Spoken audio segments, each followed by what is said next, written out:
Sichat Parashat Bechukotai. Dans la paracha, il y a un verset qui dit Vaoler etrem komemiyut.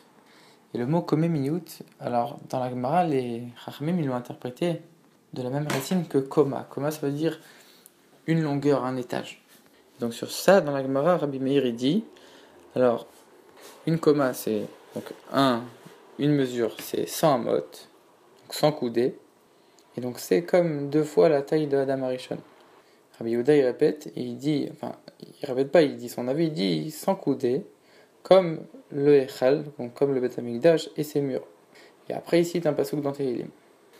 Alors, on comprend pas très bien, parce que déjà le mot komemiyut dans la paracha, il veut pas du tout dire ça, et il le compare, et il commence à faire des jeux de mots, et un il dit une chose, l'autre il dit une autre chose, on comprend pas très bien. Le Rabbi va exposer bien toutes les questions qu'il y a dans cette Gemara. Ici, on voit que le mot c'est komemiyut, Rabbi Meir, lui, il s'appuie sur ce mot-là. Rabbi Yehuda, il vient après, il dit un commentaire qui n'a rien à voir même pas avec ce mot-là. Pourquoi ? Encore plus que ça, c'est que Rabbi Yehuda, avant même de dire de quoi il parle, il dit le titre de ce qu'il va dire. Ah, comme le Beth Amikdash et ces murs-là. Avant même d'expliquer de quoi il parle. Donc il donne pas du tout d'explication, de rapport avec le mot komemiyut. En plus, il donne un titre avant au lieu de commencer tout de suite. Il n'explique pas de quoi ça parle, on comprend pas. Rabbi dit qu'en vérité, de ça, on voit que en vérité, il commence par ça parce que c'est une raison qui l'a poussé à être de cet avis-là par la suite. Encore une autre question, c'est a priori ici ça n'a rien à voir. Rabbi Meir est en train de parler de la taille d'Adam Arishon. Rabbi Yehuda il vient et il te parle de la taille du Beth Amikdash. En quoi les deux ils ont un rapport ? Pourquoi ils ne parlent pas les deux de la même chose ? Rabbi dit qu'en vérité pour comprendre toutes ces questions-là, il y a besoin d'une certaine introduction. On sait que il y a 2 grands mouvements. La Chassidut nous explique qu'il y a 2 grands mouvements dans le service de Dieu, de l'homme. Et ça s'allusionnait dans un autre verset de la paracha qui dit Dieu il parle au peuple juif, il dit je marcherai parmi vous.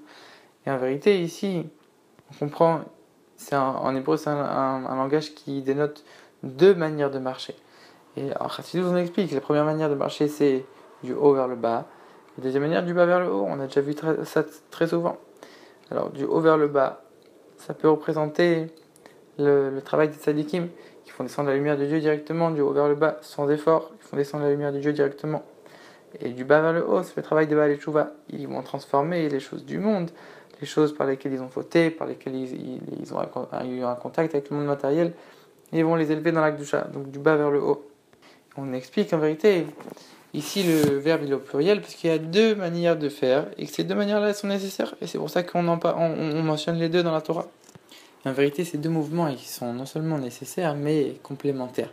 À tel point que quand Mashiach va venir, on aura les 2, on aura la qualité des 2. Et le Rabbi dit, il y a 2 manières de comprendre ça. Quand on dit qu'on aura les 2, c'est-à-dire qu'un homme, il peut avoir ces 2 qualités-là. C'est déjà très compliqué, c'est déjà extraordinaire. Donc il a les 2 qualités-là, et il arrive à les réunir en lui, alors qu'a priori, c'est des choses qui n'ont rien à voir. Et que quand tu as l'une, tu n'es pas censé avoir l'autre. Pourtant, l'homme, il peut contenir les 2, et quand Mashiach va venir, il va contenir les 2. Il y a une autre manière de voir les choses encore plus profonde. Non seulement l'homme il va contenir les 2, mais elles ne seront pas contenues en lui en tant que 2 choses distinctes, qu'à un moment il va être comme ça, à un autre moment il va être comme ça. Mais dans chaque mouvement de sa vie, les 2 vont s'exprimer. C'est-à-dire que non seulement il aura les 2 en lui, mais dans chaque chose, dans chaque mouvement de sa vie, ces 2 mouvements-là, ces 2 manières de servir Dieu, ils vont s'exprimer parfaitement. Mashiach va venir. Donc en vérité ici, elle est là la différence d'opinion entre Rabbi Meir et Rabbi Yehuda. En vérité, les 2 ils savent très bien que les 2 chemins sont nécessaires et que les 2 de toute manière ils seront amenés à être unis. La seule différence c'est dans la manière avec laquelle on va les unir, ils sont pas d'accord. D'ailleurs c'est pour ça qu'ils parlent de 100 coudées, parce qu'en vérité on sait que on a chacun 10 forces de l'âme, et ces 10 forces de l'âme elles sont composées des 10 autres, donc 10 fois 10 ça fait 100. Et c'est pour ça qu'ici ils sont en train de parler de 100 coudées, qu'en vérité dans chaque recoin des forces de l'âme il faut avoir ces 2 manières de servir Dieu. Et donc en vérité, les 2, ils ont une divergence d'opinion. Rabbi Meir, lui, il pense que non, les 2, ils seront contenus, les 2, ils seront nécessaires, mais ils seront quand même séparés, donc 2 choses distinctes.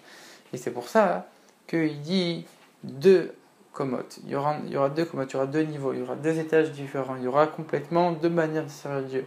Même si elles seront nécessaires, elles seront unies. Alors que Rabbi Yehuda, il dit non, il y en a une seule. Et c'est pour ça qu'il pense qu'en vérité, elles sont unies, mais unies de la meilleure manière qui soit complètement. En vérité, c'est pour ça que Rabbi Yehuda il commence en parlant du Beth Amikdash. Il introduit directement en parlant du Beth Amikdash, et il ne parle pas du tout de Adam Arishon.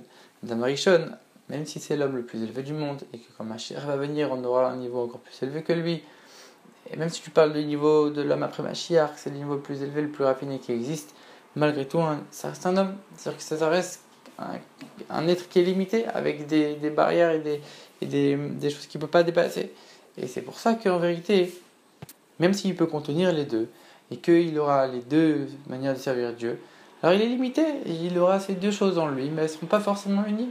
La seule manière de les unir, c'est avec un niveau qui est au-dessus, c'est un niveau qui est divin. Et c'est pour ça qu'il parle directement du Beth Amikdash, parce que dans le Beth Amikdash, il y avait cette force-là d'unir. Il y avait la force de la Tzvut, comme on a déjà expliqué, la force de l'essence même de Dieu, qui unit des choses qui ne sont pas contraires et qui sont illimitées et limitées. Et comme lui, il pense que ces deux services de Dieu, ces deux manières de servir Dieu, ils doivent être complètement unis, alors qu'elles sont contradictoires, il faut une force qui soit complètement illimitée. Donc tu ne peux pas du tout comparer à Adam Arishon, comparer à l'homme. Et c'est pour ça qu'il compare directement, il parle directement du Beth Amikdash. Et c'est aussi pour ça qu'après il cite le Midrash Tehillim, il cite le Pasuk de Tehillim, parce qu'en vérité, parce que dans le Pasuk de notre paracha, en vérité on croit que les deux niveaux-là ils vont être présents mais séparés. Alors dans le Pasuk de Tehillim là-bas, on souligne le fait qu'ils vont être complètement unis l'un avec l'autre. Parce qu'en vérité dans le Beth Amikdash, il y avait l'union complète de ces deux choses-là qui sont a priori contradictoires. Pourquoi ? Parce que le Pasuk il dit Vasuli Mikdash, ils vont me faire un sanctuaire. Ils vont me faire un sanctuaire, ça représente les Bnei Israël qui vont travailler par leur propre effort, qui vont faire un sanctuaire à Dieu. Et la suite du verset, c'est quoi ? Et Dieu il dit, moi je vais résider dedans. Et ça, c'est la présence de Dieu, du haut vers le bas. Parce qu'à la fois, il y a l'effort de l'homme, que c'est du bas vers le haut, notre service, notre effort à nous. Et à la fois, il y a la présence de Dieu qui descend automatiquement, qui vient directement du ciel. Et ça, en vérité, c'était contenu ensemble dans le Beth Amikdash, parce que chaque détail du Beth Amikdash, il avait les deux qualités. C'est pour ça qu'on dit on a déjà expliqué souvent, que l'endroit où il y avait le Haron, et Nomenamida, il n'était pas limité par l'espace. C'est-à-dire que quand on regardait, on mesurait, on voyait un espace, c'était limité. Et pourtant, il y avait les limités parce qu'on voyait que ce Haron-là, il ne prenait pas d'espace. C'est aussi pour ça qu'il dit, pas seulement le Beth Amikdash, Rabbi Yehuda il dit le Beth Amikdash et ses murs. Et pourquoi il rajoute ses murs ? Parce qu'en vérité, les murs, on voit que les murs du Beth Amikdash, même ils étaient limités, pourtant ils contenaient l'illimité. Et de la même manière qu'un mur, il est là pour séparer, il est là pour diviser. Alors pourtant, on voyait quand même qu'il y avait une idée d'unité dans le Beth Amikdash, donc il y avait une chose et son contraire. Et c'est pour ça que Rabbi Yehuda il veut souligner ça pour montrer qu'il y avait une union complètement parfaite, malgré les divergences. Et ça, en vérité, on le voit aussi dans le nom de Rabbi Meir, le nom de Rabbi Yehuda. Rabbi il souligne toujours qu'en vérité, chaque chose, elle n'est pas au hasard. Et que même si un chacham, un des chachamim, il va choisir une chose, parce que ça n'est jamais lié à telle et telle chose, telle manière de penser, parce que son nom, ça a un impact sur lui, etc. etc. Donc les deux niveaux qui s'unissent, on peut aussi les représenter par l'exemple de la lumière dans les réceptacles. Ça veut dire que Or et Kélim, il y a d'un côté la lumière, et d'un autre côté le réceptacle qui va recevoir la lumière. Et le but, bien sûr, c'est d'unir les deux. Et Rabbi Meir, en vérité, son nom Meir, ça vient du même lachon que Or, la lumière. Donc en vérité, lui, il était que du côté de la lumière.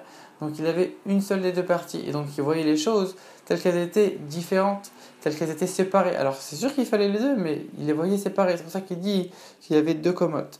Alors que Rabbi Yehuda, son nom, comme c'est dit dans la Torah sur le nom de Yehuda, que ça représente le langage Oda, à remercier. Ça veut dire qu'en vérité, c'est la soumission complète. Et quand on se soumet complètement, alors on laisse régner une force supérieure, une force qui est illimitée. C'est la force de Dieu lui-même. Et c'est pour ça qu'on dit en plus, dans le mot Yehuda, il y a le nom Yud Kevavke, qui est le nom infini de Dieu. Donc forcément, lui, sa chita, c'était de dire qu'on peut unir complètement et parfaitement les choses sans qu'il y ait une union avec deux choses qui restent différentes.